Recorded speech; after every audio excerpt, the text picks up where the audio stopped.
Hello everyone and welcome back to Jet Vision.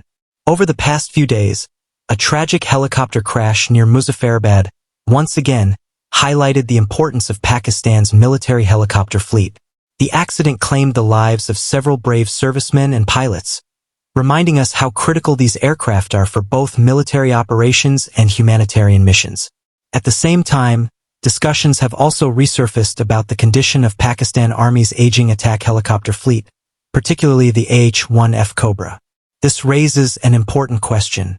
Why is Pakistan capable of manufacturing fighter aircraft, yet still lacks an indigenous military helicopter program? The answer lies in history, priorities, and strategic necessity. Pakistan's armed forces operate a wide variety of helicopters.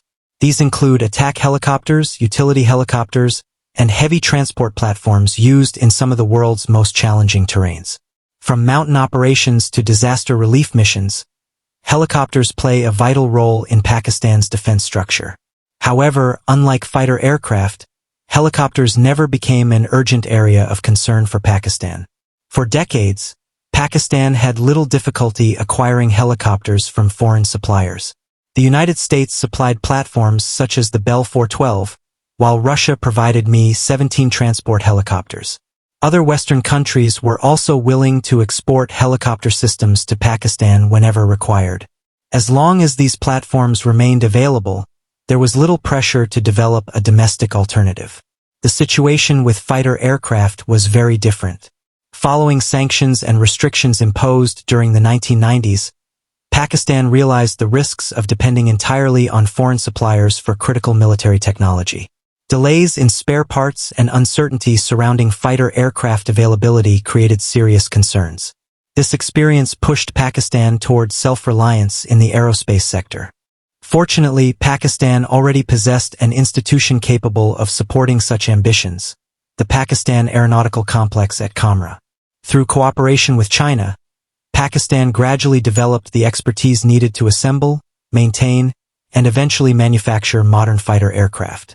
Programs such as the JF-17 became symbols of this strategy and proved that indigenous defense production was achievable. But the Army Aviation Corps never faced the same level of pressure. Since helicopters were generally available from multiple international suppliers, there was no immediate incentive to launch an expensive and technologically demanding indigenous helicopter project. Another factor is organizational structure. Most military helicopters in Pakistan are operated by the Army Aviation Corps rather than the Pakistan Air Force. As a result, the primary burden of helicopter procurement falls on the Army, while the Air Force focuses more heavily on fighter aircraft and strategic aviation programs. This distinction may seem minor, but it has significant consequences for long-term planning and resource allocation. The real wake-up call came around 2018. Pakistan had ordered the AH-1Z Viper attack helicopter from the United States to replace its aging Cobra fleet.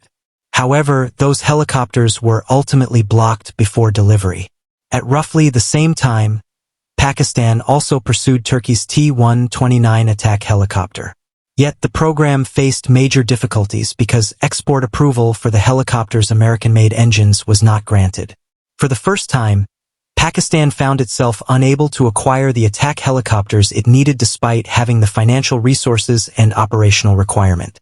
This experience exposed a major vulnerability. While Pakistan had already begun investing heavily in indigenous fighter aircraft development, helicopter manufacturing had remained largely neglected. Today, however, that situation appears to be changing.